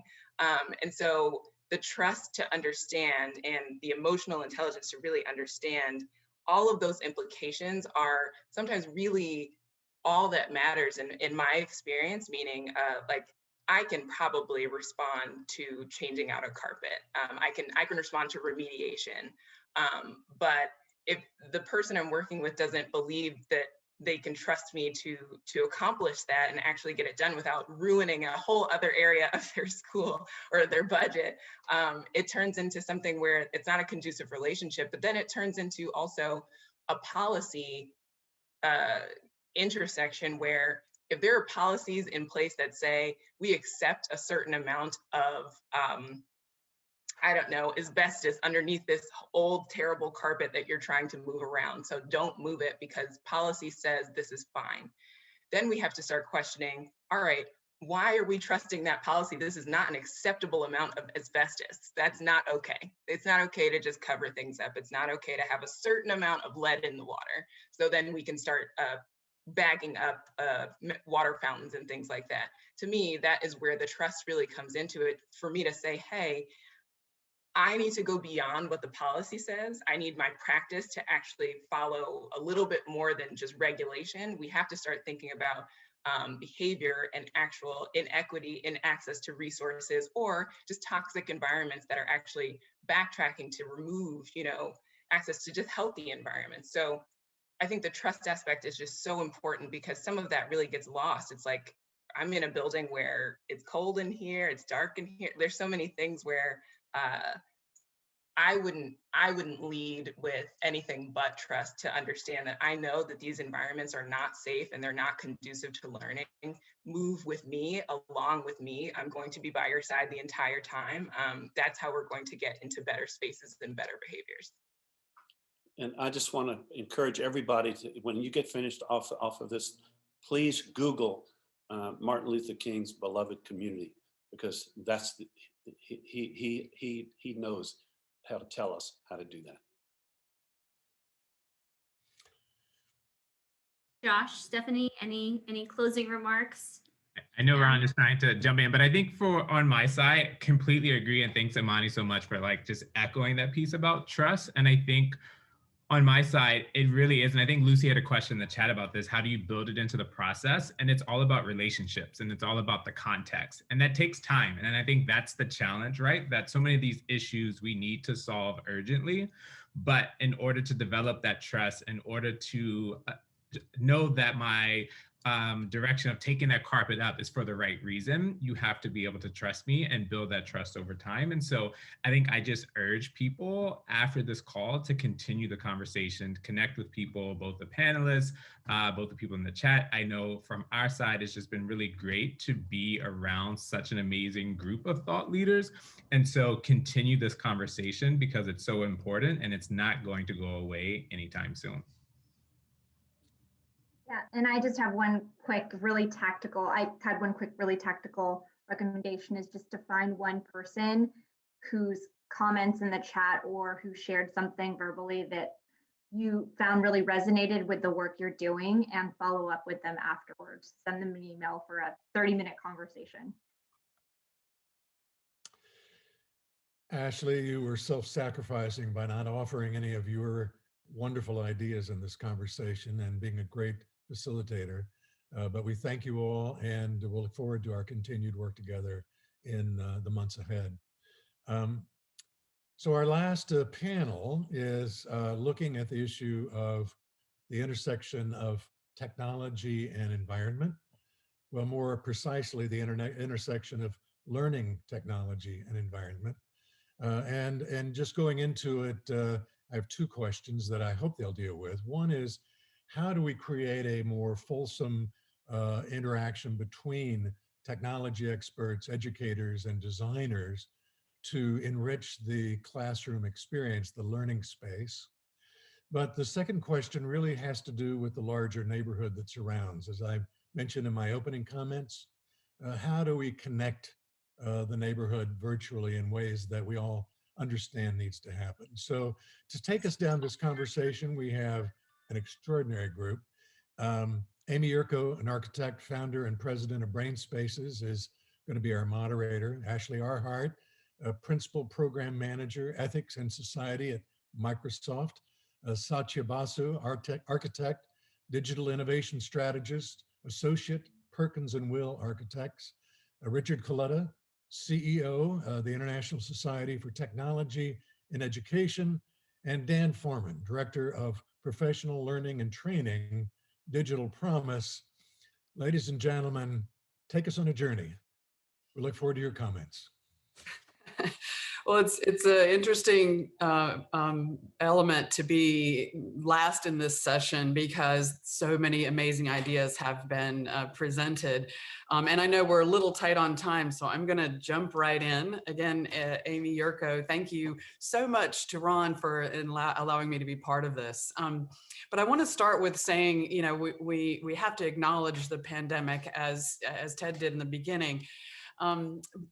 Because I think what's happened is it's illustrated what's working and what's not working. So there's really not it doesn't make sense to aspire to go backwards. You know, we need to go forwards. As we saw, Ron, in our session in Spokane, you know, hold a rubber band out to your face and make sure you let go of the right end. You know, we need to launch ourselves ourselves forward. And so what can we learn from the pandemic? You know, never waste a good pandemic, but what learning is most effective, where and how can technology be a part of that? And how can space be a part of that? I so agree with Imani Day. Thank you for your comments, but every element of design is laden with messages. So as designers, what message do we want to curate? You know, as communities, what is that message? And so if we think of education as, you know, curated learner experiences, then the components of this curation include a variety of assets. Again, people, relationships, belonging, things that you guys have all been talking about, which is great. Places, obviously, schools, communities, experiences, you know, the verbs of learning, you know, time, perception, brain research, you know, how our brains work, and then technology as an enabler. And so if we were to say for everyone here to imagine yourself and go inside out, and think about learner-centered design. Imagine, you know, as Mr. Landsmark said early on, brains are always learning. So imagine yourself as a young learner. And if I were to ask each of you to imagine a place where you're most inspired, where you feel the most joy, where you are, where you go to really to learn. Those images hovering above all of our heads are going to look as different as all the cities we're coming from. It's going to look different as all of our faces on this webinar. And so how is it even possible for us as designers to create all the individuality that is required of all, you know, to support all of these optimal learning environments for each one of us? And I think technology might be in there, and I'd love to hear from, we're going to hear from the panelists about how technology can help enable this. So with this, with the integration of technology, we can potentially have a yes and answer to that question, and actually find an approach that defines spaces where all people are learners all the time, with that massive power that's available to us at this moment in time. Our essential question as we address America's schools and arguably the world's schools is, what would it look like if we really meant it? So I know also in the comments, there was a question about gaming, and I would like to open that up as well. I know from my own 17-year-old, he's playing this game called Celeste. Have you heard of it? Where they learn how to climb a mountain, and the only way you can succeed is if you get in touch with your, you know, your angel and your devil. The both sides are all sides of your own personality. So it's a self-awareness game. Oh my gosh. You know, so I think there's a whole lot that we can bring into this with technology enabled components that we can curate into the educational experience. And I don't want to pick on anyone in particular, but let's open the conversation to that intersection. I guess I'll jump in, and I'd actually like to perhaps reframe the opportunity for technology in our school environment. You know, we have a tendency to think about it as a collection of devices, I think, but you know, truly looking forward, and I'll preface this by saying, I appreciate that conversations like this can come off a bit frivolous when we're dealing with issues like the level of asbestos underneath the carpet. But what I would argue is that now is the time to consider them, because some of what we're beginning to see emerge from a technology perspective, the conversations need to happen now so that they can continue to be developed in such a way that is actually supportive of human thriving, especially in an educational environment. So just appreciate that I know what I'm about to describe as a little science fiction-y. But rather than perhaps a collection of devices inside the classroom, what if we actually began to imagine that the classroom itself, the school building itself, was an active participant in education?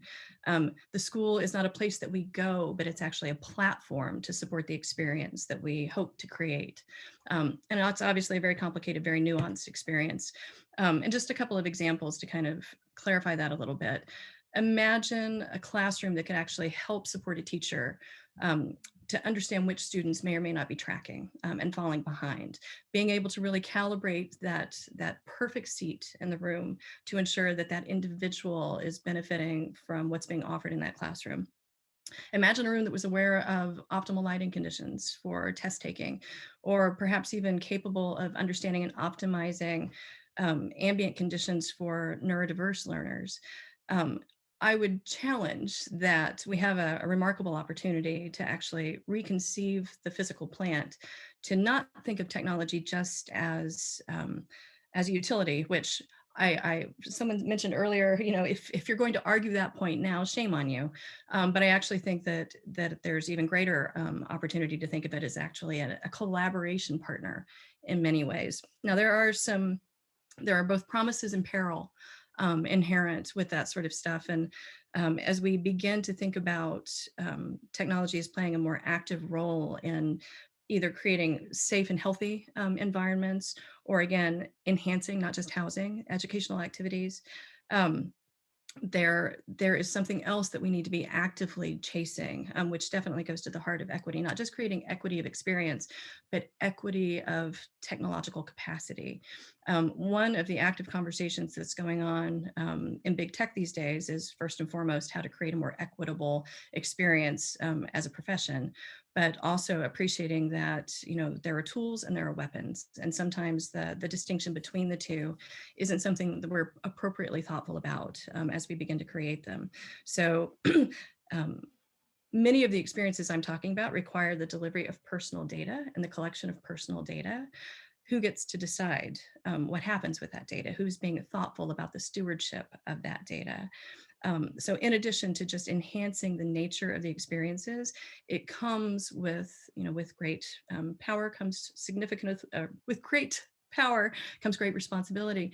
In addition to just the technical expertise, we need to be very thoughtful about the potential impact and the inequitable delivery and situations that could be created that are absolutely, not the product of well-intentioned people, but might just be the problem of algorithmic bias being brought to bear in an unanticipated way. So as exciting as all of this is, and I truly believe that the potential for school buildings is remarkable, and the community at large, we need to be increasingly thoughtful about crafting them in such a way that doesn't just include the community, doesn't just include educators, but includes practitioners and engineers to ensure that they are building tools rather than weapons. I think one of the things that I find most exciting about the Community Schools 3.0 is the, kind of really, I guess, the ability to embrace some of the, kind of tech thinking that's built into platforms, right? It's kind of like breaking things apart into microservices and really solving the user problems, right? And if you think about the school as a building that's supposed to do all these things, the 1950s model, versus school as in the intersection of infrastructure, curriculum, and programmed activity, but then, just solve each of those little paths with the correct solution. And nowadays technology is not only perhaps one of the greatest opportunities, but also maybe the fastest opportunity, right? It's like buildings take a long time to communities take a long time to build, buildings take a long time to build. And, tech has transformed, big tech in particular, has transformed the world as we know it in just the last decade, and certainly the last 2 decades, right? And I'm not going to take stances on what worked and didn't work, but it changed the world, right? And so, as we think about, how do we embrace that change faster? It's like, what are some of those changes, and what are the problems we're solving for who, together collectively with a platform that would enable us to not even leave like a single generation of school children behind, because we can start to get them in fast in that 10-year cycle as we adapt to what we've just seen this past year. Yeah, let me build on that for a second. I think, by the way, thank you, Ashley, for teeing that up so perfectly, man. I'm glad you went first. That was great. But I want to tie this a little bit with what Satya was just saying, which is, let me start with a positive thing first, because I think it is important to note there's a lot of just great stuff happening even in the midst of all this. So for those of you that don't know me, my role now is the head of ISTE, but previously I was the chief innovation officer for the state of Rhode Island. I've worked with IDEO and other design organizations. So I've spent a lot of time looking and studying innovation and how innovation happens. And one of the patterns that we see over and over and over again is that there is a bloom of innovation on the tail end of a disruption, right? And it turns out that disruptive moments, as painful as they are, set the conditions for innovation. Now, it's not causal, right? It doesn't mean it happens. It still takes smart people making tough decisions, but it sets conditions that make it easier to bring about innovation. And so I'm super excited because that's the moment we're in now, right? But it requires that we stop running around with the fire extinguisher and putting out the emergency fires and lift our sights a little bit, right? And I know, look, we work with school leaders every day. I know that that's hard to say. And I realize that there are fires that need to be put out immediately. But if we don't take a minute to raise our sights, we're going to lose what might be the most important opportunity, maybe in our lifetimes, to rethink and reshape education. And so with that, now let me lead to the maybe not quite as bright part of it, but maybe a caution that we can think about as we think about the design. And there are maybe two things that I would share in there. One is, it is critically important that we are looking at, we talk about issues of equity. And I'm a little bit concerned that in many of the conversations I get pulled into currently, equity equals connectivity, right? And it's like, and do we need connectivity? Yes, of course we do. We need to do that. But I'm a little shocked at the education leaders who know better, who know that you can't just plug in a kid and all of a sudden that closes, incredible equity gaps that are only exacerbated by being in a virtual space, right? And I sort of feel like, if you plug a kid in to a teacher who's not prepared to provide an effective online learning experience, it actually might be better to not plug them in at all, right? And so I just want to be, so one of the things that ISTE has done is we've done some work looking at budget spend from districts across the country over this last year. And what you see is in districts that spend 99.9% of the budget buying stuff, buying Wi-Fi hotspots, and it's great, and we love it, and homework app, and buying all this stuff, and 0% on preparing their teachers, it's a train wreck, right? And if you look at districts who actually underspend a bit on their devices, right? Even if it's a little clunky, some people may be sharing devices, some people doing the, not perfect, but in order to balance some budget to make sure there are really prepared teachers, it actually goes much better, right? So that is something that we just have to, I feel like I need to just like scream it from the rooftops. Like it is a people problem. And yes, we got to get some connectivity. We got to get basic connectivity. But if we ignore that and we think we can just plug kids in and all of a sudden this goes away, it's just crazy. One more really quick point, and then I'll let others jump in. I think when it comes to technology, we have to be really careful not to conflate comfort with effectiveness. And one of the things that I'm seeing a lot is as we transition and we're doing stuff in a virtual space, we are doing things that are comfortable. A teacher sitting here talking at a group of kids that they're seeing in a little box as opposed to walking around the room. That feels comfortable. It feels as close to the environment that we used to be in school as possible. But what would actually be much better is to embrace the new design constraints, right? The new affordances, to use a design term, the affordances of the environment that we're in, right? Why are we doing assessments, filling out forms on a screen when you can get out and go interview a parent or go find the rock that you're studying or go take a picture of the, leverage the environment that we're in. And I think that is something that we just need to be really careful about. I was talking to a school leader that was like, man, I just can't wait to get back to how things were. And I was like, interesting, because 6 months ago, all you could do is not wait to get out of how crappy things were.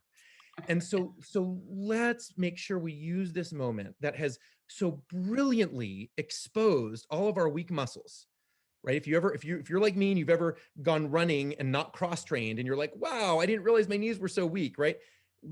This moment, this great, I know it's disruptive, I know it's painful, but this moment has so clearly highlighted the weak muscles that we have, the inequities that we got comfortable with, but now are super apparent.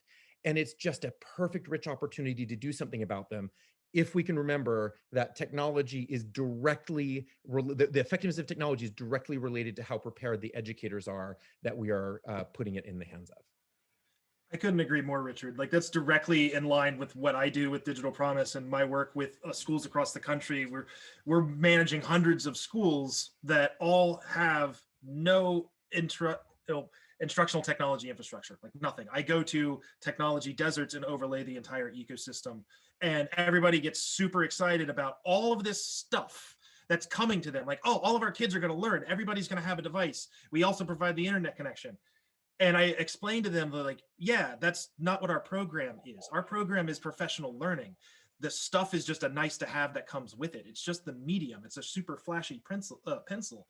But they're with us for a multitude of years because it takes that long to change the culture of learning around how we view technology and how we use it in the classroom, right? We are talking about, well, what does gamification look like? What does powerful learning look like through technology, and what can we do, and what does it take to get there? How do we prepare our teachers to move through that journey? And the interesting thing, and again, never let a good, pandemic go to waste, is that one, the interest in our program has gone exponentially larger.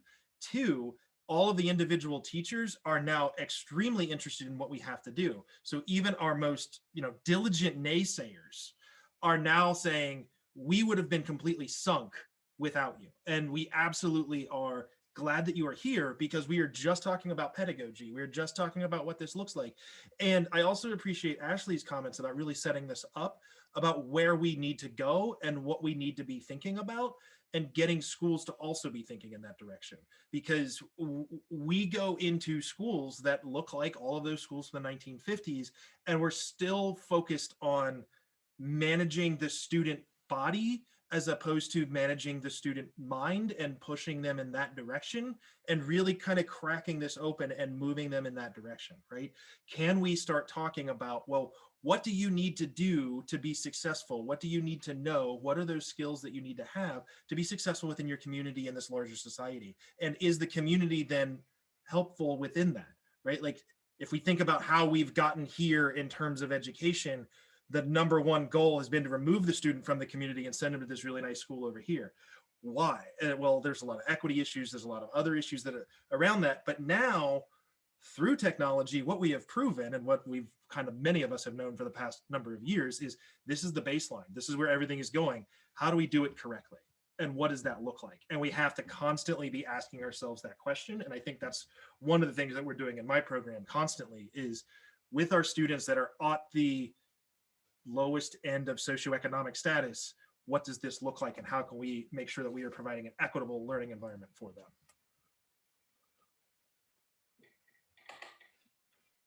I want to revisit, thank you, Dan. Couldn't agree more. And you mentioned something that sort of echoed something that Mani shared early, which was this idea of radical flexibility.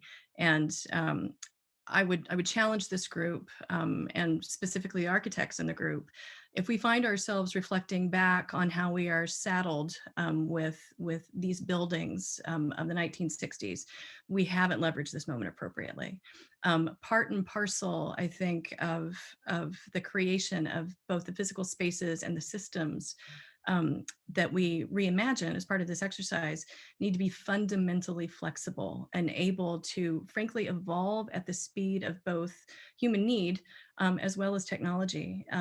So again, I think that the nature of the conversation and the nature of the participation in the conversation is probably a bit fundamentally different, certainly inclusive of all of the individuals on this panel and possibly a few more, to ensure that we have, as someone mentioned earlier, our gaze appropriately lifted, and that we understand our obligation, not just to this immediate moment in time, but subsequent generations. How is the school going to continue to be a vital and evolving part of a healthy society moving forward? And again, this is the challenge with architecture. Yes, it takes a long time to build them, but let's build them in such a way that they can evolve more easily than certainly they're capable of now. And I know we're tight in time, but let me just build one quick thing on there, which is a simple strategy to help that we found helps raise the sites a little bit. So we work with districts and schools all around the country. And one of the things that we've started doing is just asking this simple question: what are some of the silver linings that you've experienced during this time of online learning or whatever format you're doing, right? It's a simple question, and it just helps go through that activity of going, oh, it's interesting. I actually have more contact with parents. Or, oh, it's really interesting. Our kids work by themselves more in like a creative way. They don't need me to be just sort of stepping through, whatever those are. And that's the first part of making that what's happening overt, because a lot of times we have teachers that are exhausted. We have school leaders that are exhausted. And if we don't ask a question to make those silver linings overt, to call them out, we will go back and we won't realize that they have happened, and we will lose them. And I'll tell you, out of everything that's happened, everything that's gone wrong over the last couple months, the biggest tragedy out of all of this is if we go back to school next year and we go back to the same school that we went to when we left a year and a half ago. That would be the shame. If we can take advantage of just, again, that simple question of identifying where things, how things are better, and then consciously keep them, even when we shed the stuff that we're going to be glad to get rid of, that helps us think about, it's a strategy to raise the sights a bit. I think that's a really terrific point, and probably, as you know, we're over time now, that we need to cut this conversation short, because I have a feeling that we could go on for a whole hour on this whole topic. And I know, as I've looked, as I researched all the panelists in this section, your work is outstanding. It's amazing. It's mind-blowing, and we really appreciate the insights that you brought today. But there's so much more. So thank you for being here and sharing your thoughts. And thanks to Ron for pulling all this together. So again, we just leave you with what would it look like if we really meant it? Thanks, Ron. Thank you all. We look forward to working together in the coming months to turn this from concept into something that looks like reality. Thanks, Ashley. It's good to see you. I promised that Roberto Rodriguez would come back for just a minute at the end to kind of give any additional points of connection with where he sees things going nationally. And so let's bring Roberto on. Thanks, Roberto, for staying with us. What are your, oh my goodness, what are your closing thoughts? Well, thank you, Ron, so much. I'm so inspired by the ideas and all that's been generated today. So just want to thank all of our panelists. And just three things very briefly. The first is just reflection on what makes this moment different and this conversation different than earlier iterations that many of us have had around how to reimagine America's schools, right? And this conversation around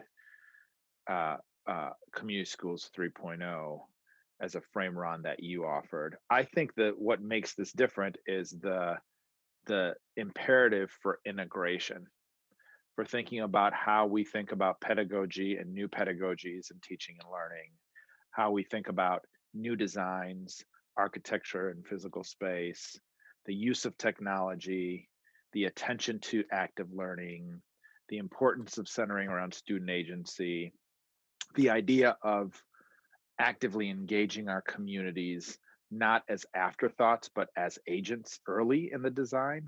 All of these things, integrating all of these ideas around what the future of our schooling can look like is what looks different than earlier iterations of these conversations.